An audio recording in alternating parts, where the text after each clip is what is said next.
Le thème principal, je l'ai créé au bout de 2-3 jours. Le thème de Pema, c'était exactement, pour moi, c'était le film est un hommage à la femme. Et donc il fallait de la chaleur, il fallait de la maternité, de l'humanité, pour arriver à créer ce thème. Donc je suis parti des choses assez simples qui pouvaient être des petites, des petites notes en succession qui pourraient être presque enfantines. Si on écoute bien la BO, il y a la couleur tibétaine est juste sur le dessus du gâteau, on va dire, parce que tout le reste est fait avec des choses très très diverses.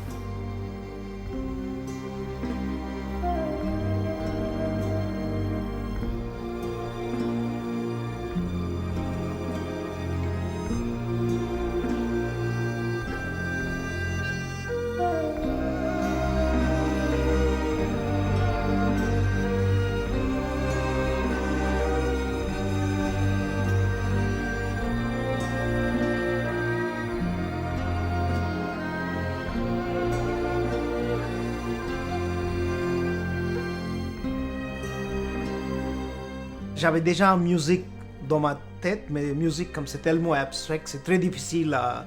Cyril, quand il a commencé à travailler, je crois qu'il a fait plein de choses. C'est toujours non, c'est pas ça, c'est non.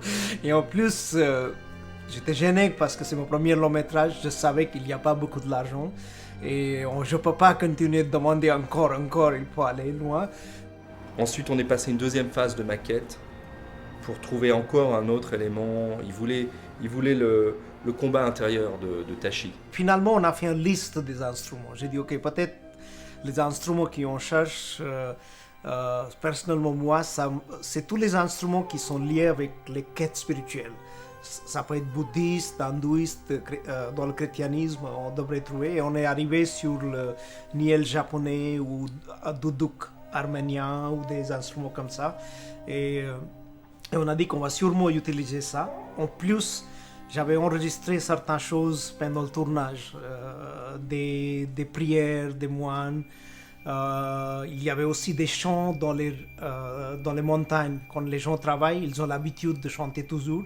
So, on avait quand même, et j'ai dit, ok, avec tout ça, il faut créer quelque chose de très contemporain, mais très très touchant. Évidemment, il y a une influence, qui est d'ailleurs plus tibétaine, qui vient en fin de parcours sur toute la composition. Mais en fait, ça a démarré sur une série d'accords assez simples, que j'ai joué au piano. Et puis en fait, la musicienne avec qui je travaillais sur Samsara, elle avait, je sais pas, une cinquantaine d'instruments, tout genre, quoi. Donc on a tout mis dans le studio. Donc des instruments d'Afrique, des instruments d'Asie, des instruments d'Europe, des États-Unis, etc. Et puis on a commencé à chercher les sonorités. Et elle avait une sitar allemande que j'ai d'ailleurs enregistrée sur 2 pistes parce qu'on était obligé de la désaccorder pour rejouer la suite d'accords au piano. Et donc ça démarre sur ce thème-là. Donc ça c'est la première prise de son.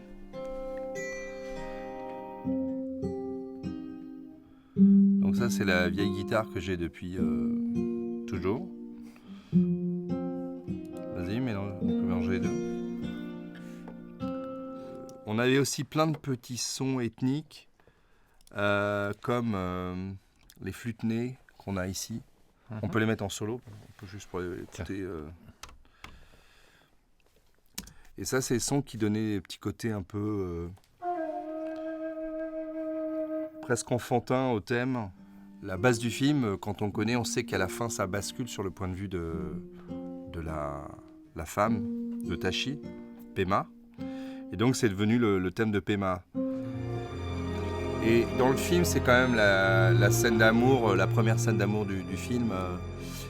Mais je n'avais pas du tout fait pour cette scène. En fait, moi, j'ai travaillé sur le film en général, l'esprit du film, et j'ai pas du tout cherché dans un premier temps, à illustrer une scène. Et c'est Naline qui est un très bon monteur musique, qui a petit à petit choisi les emplacements, et ensuite on a fait des mix différents par À l'image. à l'image, par thème, quoi. Voilà, c'est là où le thème dans les cordes est le plus fort. Et qui prend le pas sur toute la base qu'on vient de voir, en fait.